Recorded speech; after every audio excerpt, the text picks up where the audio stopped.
तर नमस्कार मित्रांनो, क्रिएटिव्ह मॅथ्स मराठी या आपल्या यूट्यूब चॅनलमध्ये तुमच्या सगळ्यांचं सहर्ष स्वागत आहे.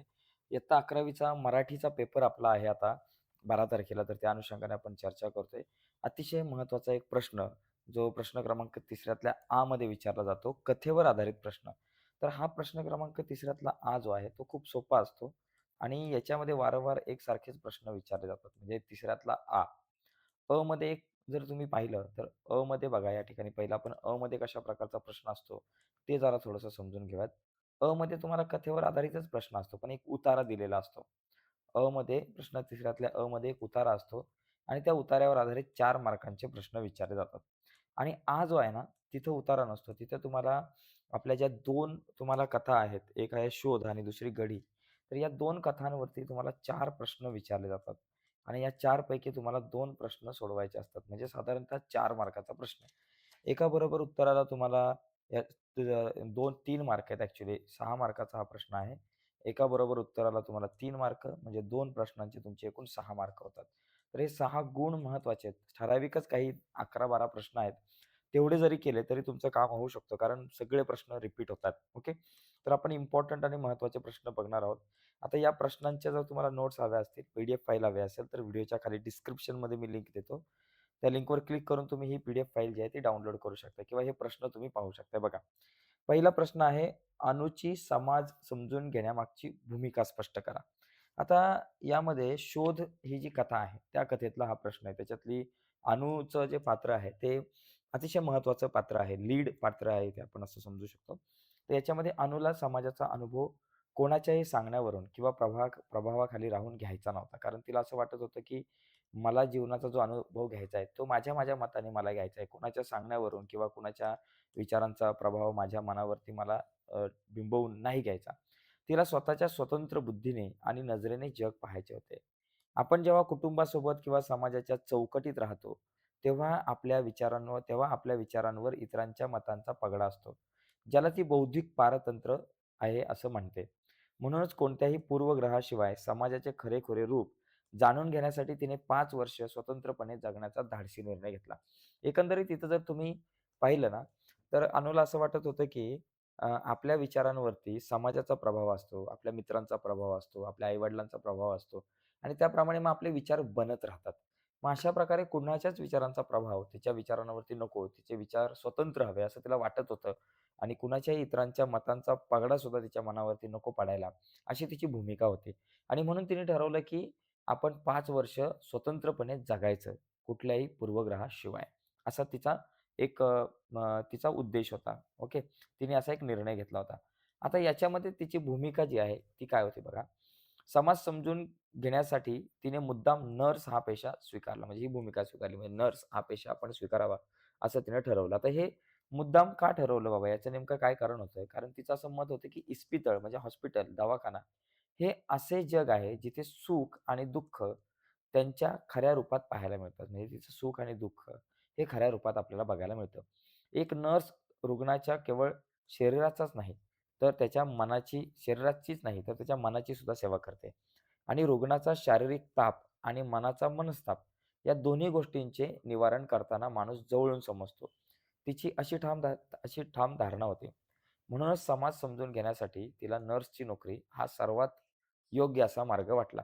आता हॉस्पिटलमध्ये किंवा दवाखान्यामध्ये जर आपण पाहिलं, डॉक्टरचं काय काम असतं, की बाबा रुग्णाचा ताप ओळखणं, त्या अनुषंगाने त्याला औषधोपचार करणं, औषधं देणं एवढंच आहे.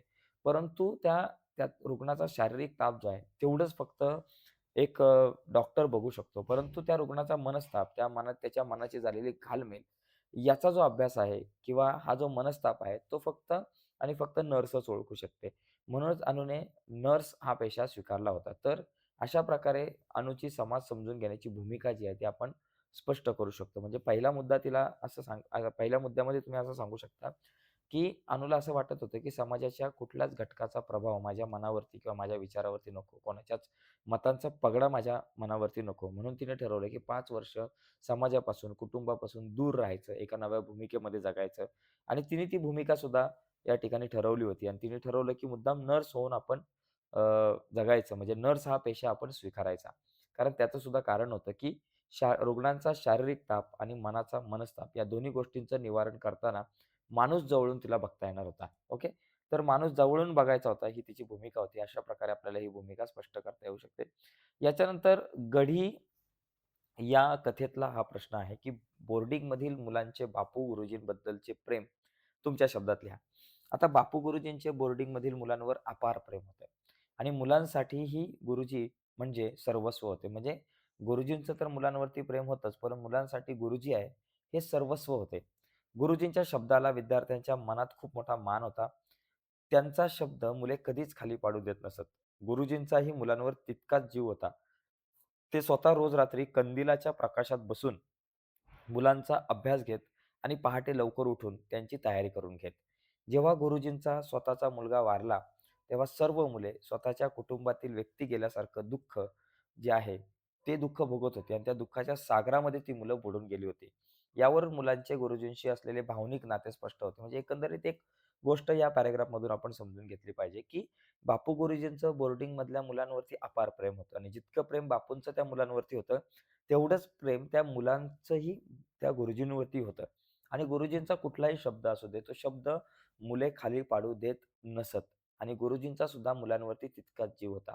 रोज रात्री कंदिलामध्ये बसून त्या मुलांना गुरुजी शिकवत असत आणि सकाळी सुद्धा पहाटे लवकर उठून मुलांचा अभ्यास घेण्याचं काम गुरुजी करत आणि ही खूप महत्त्वाची भूमिका त्यांची या ठिकाणी होती आपल्याला दिसते आणि जेव्हा गुरुजींचा स्वतःचा मुलगा वारला, त्यावेळेस गुरुजी खरं तर मुलाला ताप आला असताना सुद्धा गुरुजी वसतिगृहातच होते. मग गुरुजी बोर्डिंगमध्येच होते. मुलांना शिकवत होते. मुलांवरती लक्ष घालत होते. मुलांचा अभ्यास घेत होते आणि अं, तेव्हा त्यांच्या बायकोने त्यांना फटकारलं, की "बाबा किती दिवस तुम्ही बाकीच्या मुलांना पाहणार? आपलं सुद्धा कुटुंब आहे, आपली सुद्धा फॅमिली आहे." तेव्हा गुरुजी त्यांच्या मुलांना ताप असताना ताप असलेल्या परिस्थितीमध्ये दवाखान्यामध्ये घेऊन गेले. परंतु दुर्दैवाने त्यांच्या मुलाचा मृत्यू झाला. परंतु हे जे दुःख आहे ते फक्त त्यांच्या एकट्याचंच नव्हतं, तर ते दुःख शाळेतल्या या बोर्डिंगमधल्या मुलांना सुद्धा वाटत होतं, की हे दुःख आमचंही आहे. जसं की त्या मुलांच्याच घरातला कुठलातरी व्यक्ती गेलेला आहे, असं दुःख त्या मुलांना सुद्धा वाटत होतं. म्हणजे एकंदरीत आपल्या लक्षात येतं, की मुलांचं गुरुजींवरती प्रेम होतं आणि गुरुजींचं सुद्धा मुलांवरती तितकंच प्रेम होतं. हे आपल्याला इथे दिसून येते. गुरुजींनी केवळ मुलांना शिकवलं नाही, तर शिक्षण पूर्ण झाल्यावर अनेकांना नोकरी मिळवून त्यांची उदरनिर्वाहाची सोयसुद्धा केली. म्हणजे फक्त शिकवलं नाही, तर त्यांचं शिक्षण पूर्ण होईपर्यंत त्यांच्याकडे लक्ष दिलं आणि त्याचबरोबर शिक्षण पूर्ण झाल्यावर सुद्धा नोकरी मिळवून देण्यासाठी सुद्धा त्यांनी प्रयत्न केले. नोकरी लागल्यानंतर आणि गाव सोडल्यानंतरही विद्यार्थी गुरुजींना विसरले नाहीत. दरवर्षी गुरुपौर्णिमेच्या दिवशी सर्व आजी-माजी विद्यार्थी आठवणीने गुरुजींना भेटायला येत. श्रीफळ देऊन त्यांच्या पाया पडत आणि त्यांचा आशीर्वाद घेत. आपले विद्यार्थी इतक्या प्रेमाने आणि आग्रहाने गुरुजींना आपल्या गावी येण्याचे निमंत्रण देत. यावरून बापू गुरुजींबद्दल त्यांच्या मनात असलेली निस्सीम भक्ती आणि प्रेम आपल्याला या ठिकाणी दिसून येते. म्हणजे वसतिगृहामध्ये असताना सुद्धा गुरुजींचं मुलांवर प्रेम होतं, मुलांचं गुरुजींवरती प्रेम होतं. परंतु वसतिगृहातून बाहेर पडून शिक्षण घेऊन वेगवेगळ्या मार्गाला लागल्यानंतरही मुलांचं प्रेम काही कमी झालं नव्हतं. हे आपल्याला या मुद्द्यावरून दिसून येतं. ओके. पुढचा बघा, अनु या व्यक्तिरेखेबद्दल थोडक्यात आपल्याला स्पष्ट करायचं आहे. आता मगाशी आपण जो मुलगा पाहिला, आता इथे आपण सॉरी, मगाशी जो मुद्दा आपण पाहिला, तोच मुद्दा इथे आहे. म्हणजे पहिला जो प्रश्न होता त्यासारखाच आहे. तिथं भूमिका होती, इथं आपल्याला व्यक्तिरेखा स्पष्ट करायची बघा. अनु ही शोधकथेची नायिका असून ती अत्यंत स्वतंत्र विचारांची आणि ध्येयवादी तरुणी आहे. तिचे विचार एकदम स्वतंत्र आणि ध्येयवादी तरुण हे 2 शब्द, ध्येयवादी तरुणी हे 2 शब्द महत्त्वाचे आहेत. स्वतंत्र विचार आणि ध्येयवादी तरुणी. तर अनु ही शोध या कथेची नायिका असून अत्यंत स्वतंत्र विचारांची आणि ती ध्येयवादी तरुणी आहे. ती इतर सर्वसामान्य मुलींसारखी अजिबात नाही. तिचे विचार आणि जगण्याची पद्धत इतरांपेक्षा खूप वेगळी आहे. वरवर पाहता ती कोणाला विक्षिप्त वाटू शकेल, परंतु प्रत्यक्षात ती स्वतःचे स्वातंत्र्य व्यक्तिमत्व किंवा स्वतःचे स्वतंत्र व्यक्तिमत्व घडवून पाहणारी एक प्रगल्भ मुलगी आहे. तिला स्वतःचं एक स्वतंत्र व्यक्तिमत्व घडवायचं आहे. ती आपल्याला विक्षिप्त वाटते काही क्षणामध्ये. जसं की ती जी ₹1 नोटेवरून नोट तिची घेतल्यानंतर तिने ज्या प्रकारची रिएक्शन त्या ठिकाणी केली होती. तुम्हाला माहिती आहे, तुम्ही कथा वाचली असेल तर तुमच्या लक्षात येईल. म्हणजे तो प्रसंग पाहिला की कदाचित वाटेल विक्षिप्त आहे. परंतु त्या कथेमध्ये जर आपण पुढं जातो त्यावेळेस लक्षात येतं की बाबा ते किती महत्त्वाचं होतं. तर ही एक प्रगल्भ मुलगी आहे, जिला आपलं स्वतंत्र व्यक्तिमत्व घडवून आणायचं आहे. तिच्या व्यक्तिमत्त्वावरती कुणाचाही प्रभाव नको असं तिला वाटतंय. कोणाच्याही प्रभावाखाली न राहता जीवनाचा प्रत्यक्ष अनुभव घेण्यासाठी ती 5 वर्ष स्वतंत्रपणे जगण्याचा धाडसी निर्णय घेते. ओके. अनुच्या मते काय माहिती आहे का, कुटुंबासोबत राहताना आपण नकळत इतरांच्या विचारांच्या आधाराने जगतो. ज्यामुळे आपली स्वतःची दृष्टी स्वतंत्र राहत नाही. याला बौद्धिक पारतंत्र्य ती मानते. हे पारतंत्र्य नाकारून समाज आणि माणूस जवळून समजून घेण्यासाठी ती नर्स हा पेशा स्वीकारते. नर्स म्हणून काम करताना ती केवळ नोकरी करत नाही, तर सेवाधर्माने रुग्णांच्या भावजीवनात स्वतःचे हक्काचे स्थान मिळवते. अशा प्रकारे स्वतःच्या अनुभवातून स्वतःला घडवणारी एक आगळी-वेगळी आणि झोकून देऊन काम करणारी व्यक्तिरेखा म्हणजे अनु होय. तर अनुच्या व्यक्तिरेखेच्या संदर्भात या गोष्टी आपल्याला सांगता येईल, की ती नायिका आहे या कथेची आणि स्वतंत्र विचारांची आहे. ती ध्येयवादी तरुणी आहे. ती आपल्याला विक्षिप्त वाटते, परंतु तिला तिचं स्वतःचं स्वतंत्र असं व्यक्तिमत्व घडवायचं आहे. त्यासाठी ती 5 वर्ष आपल्या कुटुंबापासून बाहेर राहते, समाजापासून बाहेर राहण्याचा प्रयत्न करते. एक एक प्रण घेते आणि नर्स म्हणून ती एका ठिकाणी काम करते. ओके. आणि अनुच्या मते तिला असं वाटतं, की कुटुंबामध्ये ज्यावेळेस आपण राहतो, त्यावेळेस आपल्या आई-वडिलांचे आणि आपल्या परिवाराचे काही विचार आहेत, ते आपल्या मनावरती राज्य करतात. आपले विचार मनावरती बिंबतात आणि त्या विचारांचा पगडा आपल्या मनावरती होतो. त्याच्यामुळे आपल्या विचारांना एक स्वतंत्र विचार असं स्थान मिळत नाही. ती याला बौद्धिक पारतंत्र्य म्हणते आणि या पारतंत्र्याला नाकारून तिने समाज आणि माणूस जवळून समजून घेण्यासाठी नर्स हा पेशा स्वीकारला होता. ठीक आहे. तर अशा प्रकारे या व्यक्तिरेखेच्या संदर्भात तुम्हाला बोलता येईल. आता गढी या कथेच्या शीर्षकाची समर्पकता थोडक्यात स्पष्ट करायची गढी. आता बघा, गढी ही केवळ एक जुने बांधकाम नसून तो गावातील सत्ता, प्रतिष्ठा आणि संरक्षणाचे प्रतीक आहे. बघा, गडी हे पूर्वी संरक्षण करायचं गावाचं. परंतु आता ही गडी जी आहे ना, ते फक्त एक जुनं बांधकाम नाहीये. तर ते गावातली सत्ता असेल, प्रतिष्ठा असेल आणि संरक्षण असेल याचं प्रतीक आहे. हे एक प्रतीक आहे. गडी एक प्रतीक म्हणून आपल्याला घेतलेलं आहे या कथेमध्ये. एकेकाळी गडीचा गावावर मोठा प्रभाव होता आणि गावाला तिचा भक्कम आधार होता. स्वातंत्र्यानंतर गढीने आपले सत्तास्थान गमावले. कारण भारताला लोकशाही मिळाली. असं असलं तरी उन्हा-पावसात तोंड देत ताठ उभी होती ती गढी. मात्र हळू-हळू ही गढी खचत गेली आणि कणाकणाने कोसळू लागली. गावातील काही स्वार्थी आणि उचापती लोक तर गढी पडण्याचीच वाट पाहत होते. जेणेकरून त्यांना गडीखालची पांढरी माती उकरून नेता येईल बघा. म्हणजे स्वातंत्र्यपूर्व काळामध्ये गढी जी होती, तर ती गढी जी आहे त्या गढीचा गावावरती मोठा प्रभाव होता. परंतु स्वातंत्र्यानंतर गढीनं आपलं अस्तित्व गमावलं आणि हळू ती उन्हा-पावसाला तोंड देत उभी राहिली. परंतु हळू ती खचत सुद्धा गेली आणि कणाकणाने ती कोसळू लागली आणि गावातील काही स्वार्थी लोकं असतील किंवा उचापती लोकं असतील, ते गढी पडण्याचीच वाट बघत होते. जेणेकरून त्यांना त्या गडीच्या खालची पांढरी माती उकरून काढता येईल. कथेमध्ये गडीची ही पडझड केवळ एका वास्तूची नसून आता कथेमध्ये गडी एक प्रतीक मानलंय, तर ती एका वास्तूचीच पडझड नाहीये. तर ती गावातील नैतिक मूल्यांची आहे आणि बापू गुरुजींच्या स्वप्नांची पडझड आहे. म्हणजे कशाची पडझड आहे? नैतिक मूल्यांची आणि गुरुजींच्या स्वप्नांची एक पडझड आहे. बापू गुरुजींनी ज्या गावाला विकासाच्या वाटेवर नेलं होतं, एक विकासाच्या वाटेवर नेलं होतं, उंच शिखरावरती नेलं होतं, त्याच गावाला उचापती लोकांनी वाईट दिशेला ढकललं.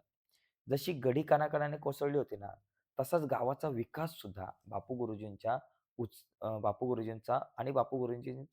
उत्साह म्हणजे गावाचा विकास आणि बापू गुरुजींचा उत्साह सुद्धा आता कोसळत चालला होता. ज्या पद्धतीनं स्वातंत्र्य मिळाल्यानंतर गडीचं अस्तित्व धोक्यात आलं आणि गडी हळू जी आहे ती भक्कम होती आणि हळू ती कमकुवत होत गेली. त्याचप्रमाणे इथे गावाची सुद्धा हीच परिस्थिती झालेली आहे.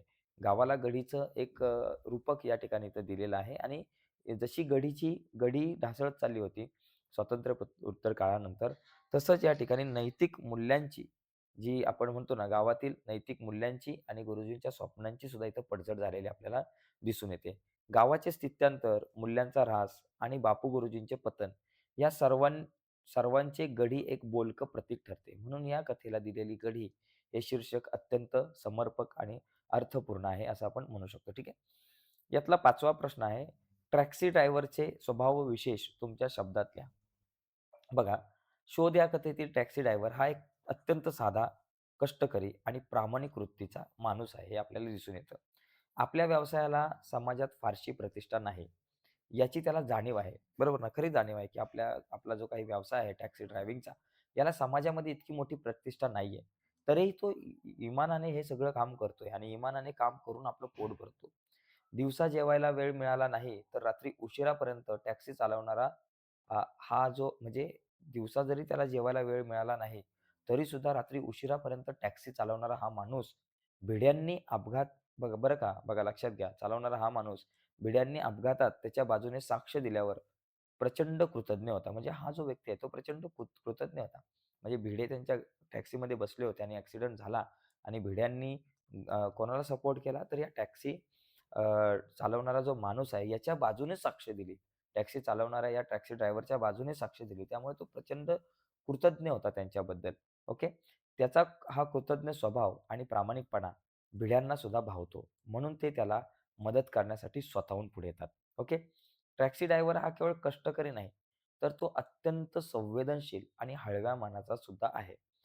अनु जेव्हा तिच्या पेशातील अनुभव सांगते, तेव्हा ती एका लहान मुलीशी भावनिकदृष्ट्या कशी बांधली गेली हे ऐकून तो आतून पूर्णपणे हलून जातो. तो खूप भावनिक होतो. अनुच्या मनाच्या मोठेपणाचे कौतुक करताना तो स्वतः मात्र गलबलून जातो. कारण ज्या मुलीच्या निधनाबद्दल अनु सांगते, ती त्याची स्वतःची मुलगी असते. अत्यंत गरिबीत जगूनही त्याची वैचारिक प्रगल्भता, भावनांची शुद्धता यातून आपल्याला दिसून येते. म्हणजे अशा प्रकारे तुम्ही टॅक्सी ड्रायव्हरचं जे भावविशेष जे आहे, ते तुम्ही स्पष्ट करू शकता. स्वभावविशेष हा अतिशय साधा आहे, अतिशय कष्टकरी आहे आणि प्रामाणिक वृत्तीचा माणूस आहे, हा एक मुद्दा. आणि त्याला माहिती आहे, की माझं जे काम आहे याला प्रतिष्ठा नाहीये, पण तो त्याचं काम अतिशय इमानदारीने करतोय आणि त्याचबरोबर दिवसा जेवायला जरी त्याला वेळ मिळाला नाही, तरीसुद्धा तो रात्री उशिरापर्यंत टॅक्सी चालवतोय आणि ज्या भिड्यांनी त्याला मदत केली, जे भिडे त्यांच्या बाजूने उभे राहिले, त्यांच्याबद्दल याला खूप कृतज्ञता आहे. ओके. तर त्याच्या स्वभावामध्ये कृतज्ञता आपल्याला दिसून येतोय, एक भावनिकपणा आपल्याला दिसून येतो आणि त्याचबरोबर तो संवेदनशील आणि अतिशय हळव्या मनाचा आहे, हे आपल्याला दिसून येतं. ठीक आहे. तर अशा प्रकारे या प्रश्नाचं उत्तर तुम्ही सांगू शकताय. पुढे बघा गढी, वान नदी आणि वटवृक्ष या 3 प्रतीकांतून गावातील स्थित्यंतराचे दर्शन कशाप्रकारे घडले आहे ते सांगा. बघा, आता गडीचा जर विचार केला ना, तर गडी या कथेमध्ये लेखकाने या 3 प्रतीकांचा वापर करून गावातील नैतिक आणि भौतिक पडझडीचे सुंदर चित्रण केले आहे. बघा, पहिली गोष्ट गडी म्हणजे काय? बापू गुरुजींचे प्रतीक गडीला दिलेले आहे बघा. बघा या ठिकाणी गडी हे गावातील भक्कम आधार आणि संरक्षणाचं प्रतीक आहे. पूर्वी गडी ज्याप्रमाणे गावाला आधार द्यायची, तसेच बापूजींनी आपल्या ज्ञानाचे आपल्या ज्ञानाने आणि कर्तृत्वाने गावाला दिशा दिली होती. म्हणजे जशी गडी गावाचं संरक्षण करायची, त्याचप्रमाणे किंवा गावाला आधार द्यायची, त्याचप्रमाणे बापू गुरुजींनी आपल्या ज्ञानानं आणि आपल्या कर्तृत्वाने एक गावाला दिशा दिली होती. गावाला एक आधार दिला होता आणि गडीच्या पाटलांकडून बापूजींच्या शिक्षणाचा भार उचलला. तोच वारसा पुढे बापू गुरुजींनी चालवत आपले संपूर्ण आयुष्य गावाला अर्पण केलं होतं. मात्र काळानुसार गडी खचत गेली आणि कणाकणाने कोसळली. तसेच बापू गुरुजींचे वय झाले आणि गावाची प्रगतीसुद्धा खुंटली.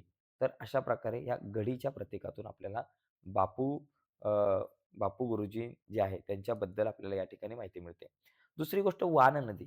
हे जीवन प्रवाहाचं प्रतीक आहे. ज्याप्रमाणे जीवनाचा प्रवाह असतो, तसाच या वान नदीच्या पाण्याचा प्रवाह आहे. म्हणजे जसा या नदीच्या पाण्याचा प्रवाह होता, तसाच जीवनाचा प्रवाह आहे, असंही आपण म्हणू शकतो. वान नदी ही गावातील जीवन प्रवाहाचे आणि स्वप्नांचे प्रतीक आहे. सुरुवातीला गावात गरिबी असूनही एक प्रकारचा निर्मळपणा होता. जणू वान नदी गावाच्या विकासाची स्वप्ने वाहून आणत होती. परंतु जसजसा गावाचा स्वार्थ वाढत गेला, तसा वान नदीचा प्रवाह सुद्धा आटत गेला. शेवटी नदीने आपले पात्र बदलले. हे दर्शवते की गावाने आपला मूळचा, माणुसकीचा आणि विकासाचा मार्ग सोडला. ओके. तर हे वान नदीच्या प्रतीकातून दिसते आणि तिसरं वटवृक्ष बघा. बघा मित्रांनो, वटवृक्ष हे गावाच्या अस्तित्वाचं प्रतीक होतं. वान नदीच्या काठावर ज्याप्रमाणे वटवृक्ष अंकुरला आणि वाढला, तसेच बापू गुरुजींच्या कष्टामुळे हे गाव प्रगतशील झालं होतं. म्हणजे जसं वारणा नदीच्या पाण्याने किंवा वारणा नदीच्या काठाखाली वटवृक्ष बहरला होता, मोठा झाला होता, अंकुरला होता. तसंच बापूजी गुरुजींच्या कष्टामुळं गावसुद्धा हळू प्रगतीच्या मार्गावरती गेलं होतं. म्हणजे जसं वटवृक्ष वाढत होता, तसंच गावसुद्धा वाढत होतं. प्रगती होत होती गावाची. ओके. वटवृक्षांनी अनेकांना आधार दिला, पण नंतर गावातील उचापती लोकांमुळे गावाची अधोगती सुरू झाली. जसा वटवृक्ष सुकत गेला, तसा तसा गावही वैचारिक आणि नैतिकदृष्ट्या सुकत गेला, असं या ठिकाणी आपल्याला दिसतंय. ओके. 7वा प्रश्न आहे, उत्तम डॉक्टर होण्यापेक्षा उत्तम नर्स होणं कठीण आहे. या विधानाबाबत तुमचं मत मांडा. बघा मित्रांनो, एक साधी गोष्ट आहे. अनु जेव्हा नर्सची नोकरी करते, त्याचं कारणच असं आहे, की उत्तम डॉक्टर जो आहे, तो चांगलं निदान करू शकतो. ताप ओळखून त्याला दवा-दारू देऊ शकतो, औषध-पाणी देऊ शकतो. परंतु नर्स जी आहे ना, ती त्याचा ताप आणि मनस्ताप त्या न व्यक्तीचा, आजारी व्यक्तीचा ताप आणि मनस्ताप या दोघांचा सुद्धा ठाव घेऊन त्यावर काम करत असते. त्याच्यामुळं उत्तम डॉक्टरचं काम फक्त एकच आहे, की ताप ओळखणं. परंतु उत्तम नर्स जी आहे ना, तिला तापासोबत तो मनस्तापसुद्धा समजून घ्यावा लागतो त्या रुग्णाचा. त्यामुळं उत्तम नर्स होणं हे कठीण आहे. बघा, कथेतील अनूने मांडलेले बघा, शोध या कथेतील अनूने मांडलेले हे मत मानवी संवेदनाचा विचार करता मला पूर्णपणे योग्य वाटते. डॉक्टरी पेशामध्ये प्रामुख्याने वैद्यकीय ज्ञान आणि रोगाचे निदान याला महत्त्व असतं. डॉक्टर त्यांच्या ज्ञानाच्या आधारे आजार ओळखतात, बरोबर? पण त्या आजाराने त्रस्त झालेल्या माणसाची खरी सेवा मात्र नर्सच करते. डॉक्टरांना स्टेथॉस्कोप रुग्णाच्या छातीपर्यंत पोहोचवतो. बघा, डॉक्टरांचा स्टेथॉस्कोप जो आहे, तो रुग्णाच्या छातीपर्यंत पोहोचवतो आणि रोगाचं निदान करतो. परंतु नर्स मात्र आपल्या मायेने आणि आपुलकीने रुग्णाच्या काळजापर्यंत पोहोचते. ओके. रोगाचे निदान झाले, की डॉक्टरांचं काम संपतं. पण नर्सचं काम खऱ्या अर्थाने तिथून सुरू होतं. म्हणून नर्स होणं अवघड आहे. पुढचा मुद्दा बघा. नर्सला केवळ औषधोपचार करायचे नसून रुग्णाची मानसिक स्थिती सांभाळावी लागते. त्याचं मन सांभाळावं लागतं. त्याला आधार द्यावा लागतो भावनिकदृष्ट्या. रुग्णाच्या सवयी समजून घेणं, त्याला धीर देणं आणि त्याच्या मनातील भीती दूर करून त्याला रोगाशी लढण्याची शक्ती देणं, हे अत्यंत कठीण काम असतं. औषधांनी शरीर बरे होते, पण रुग्णाला मानसिक आधार देण्याचे कार्य नर्सच्या मायेवर अवलंबून असते. डॉक्टर रुग्णाचा शारीरिक ताप पाहून मोकळे होतात, परंतु नर्सला रुग्णाचा ताप आणि मनस्ताप या दोन्ही गोष्टींचं निवारण करावं लागतं. सेवावृत्ती, संयम आणि मानसिक बळ यामुळे उत्तम डॉक्टर होण्यापेक्षा उत्तम नर्स होणं हे कठीण आहे. कारण इथं लोकांच्या मनाचा ठाव घ्यावा लागतो, मन समजून घ्यावं लागतं. त्यामुळं अवघड आहे. अशा प्रकारे आपण हे स्पष्ट करू शकतो. ओके. पुढचा मुद्दा आहे, उचापतीखोर लोकांनी बापू गुरुजींना दिलेला त्रास तुमच्या शब्दात विशद करा. बघा, स्वातंत्र्य मिळाल्यानंतर बापू गुरुजींनी आपल्या गावाच्या सर्वांगीण विकासाचे स्वप्न बघितलं होतं. त्यांनी रात्रंदिवस कष्ट करून गावातील 4थी पर्यंतची शाळा 7वी पर्यंत वाढवली आणि ती नावारूपाला सुद्धा आणली होती. मात्र गावातील प्रगती न पाहणाऱ्या काही उचापती लोकांनी गुरुजींच्या प्रत्येक चांगल्या कामात खोडे काढायला सुरुवात केली. गुरुजींनी गावात पोस्ट ऑफिस आणले, तेव्हा लोकांनी कोणी मेल्याशिवाय आम्ही कधी कोणाला पत्र धाडलं नाही, तर पोस्ट आपल्याला काय कामाचे? असा नकारात्मक अपप्रचार करून ग्रामस्थांनी दिशाभूल केली. म्हणजे एकंदरीत लक्षात घ्या, भारत स्वतंत्र झाल्यानंतर बापू गुरुजींनी गावामध्ये कष्ट करून शाळा उभारली. आणि शाळा जी आहे 4थी पर्यंतची जी शाळा होती, तिला 7वी पर्यंत वाढवली. तिला नावारूपाला आणले. शाळेचं नाव संपूर्ण पंचक्रोशीत झालं होतं. मात्र गावातली काही लोकं आहेत, त्यांना ही प्रगती पाहवत नव्हती. गावामध्ये गुरुजींनी पोस्ट आणलं. परंतु तेव्हा इथल्या लोकांनी कोणी मेल्याशिवाय कधी आपण कोणाला पत्र धाडलंय का? अशा प्रकारचे अपप्रचार करून, असा नकारात्मक प्रचार करून ग्रामस्थांची दिशाभूल केली. गुरुजींना गावात पक्का रस्ता, सडक आणण्यासाठी प्रयत्न केले. गुरुजींनी काय केलं, गावामध्ये एक पक्का रस्ता, चांगली सडक आणायचा प्रयत्न केला. तेव्हा या उचापती लोकांनी फुकट जमीन पडीक कशाला घालवायची, म्हणजे फुकट जमीन पडीक कशाला घालवायची, म्हणजे जी शेताची जमीन आहे ती पडीक कशाला घालवायची, असा युक्तिवाद करून रस्त्याला विरोध केला. त्यांच्या या आडमुठ्या धोरणामुळे गावात येणारी सडक जणू रुसून दूर राहिली. गुरुजींनी आरोग्यासाठी दवाखाना आणला, पण या स्वार्थी लोकांमुळे गावकऱ्यांनी त्यालाही नाकारले. अशा प्रकारे बापू गुरुजींनी गावाला सुसंस्कृत आणि प्रगत करायचा प्रयत्न केला होता. परंतु अ, उचापती लोकांनी त्यांच्या प्रत्येक कामात अडथळे आणून त्यांना मानसिक त्रास दिला आणि गावाचं याच्यामधून खूप मोठ्या प्रमाणात नुकसान झाल्याचं आपल्याला दिसून येतं. तर अशा प्रकारे आपल्याला या प्रश्नांची उत्तरं सांगता येऊ शकतात. आता पुढचा मुद्दा बघा. जगाकडे पाहताना माझा चष्मा हवा, या विधानाबाबत तुमचे विचार लिहा. बघा, जगाकडे पाहताना माझा चष्मा हवा. आता इथून उत्तर सुरू होते बरं का. निसर्गाने प्रत्येक मनुष्याला स्वतंत्र शरीर आणि स्वतंत्र मेंदू दिलाय, बरोबर? याचा अर्थ असा की प्रत्येक व्यक्तीने स्वतःच्या बुद्धीने विचार करावा आणि स्वतःचे निर्णय स्वतः घ्यावेत, बरं का. प्रत्येकाला मेंदू आहे. प्रत्येकाला एक वेगळा मेंदू दिलाय त्याचा बाबा. प्रत्येकाला स्वतंत्र मेंदू दिले, स्वतंत्र शरीर दिलंय. त्याच्यामुळे याचा अर्थ असाच घेतला पाहिजे, की प्रत्येकाने आपापल्या बुद्धीने, आपल्या मेंदूने विचार केला पाहिजे. परंतु या ठिकाणी थोडंसं बऱ्याचदा उलटं होत असताना आपल्याला दिसतंय. परंतु प्रत्यक्षात आपण अनेकदा इतरांच्या विचारांचे अनुकरण करतो. आपला मित्र, आपले शेजारी किंवा आपला समाज ज्या पद्धतीने वागतो, तसे आपण वागण्याचा एक प्रयत्न करतो. रूढी आणि परंपरेच्या नावाखाली आपण आपल्या स्वतंत्र विचारांना बळी देतो. यालाच आपण बौद्धिक गुलामगिरी आपण म्हणतो.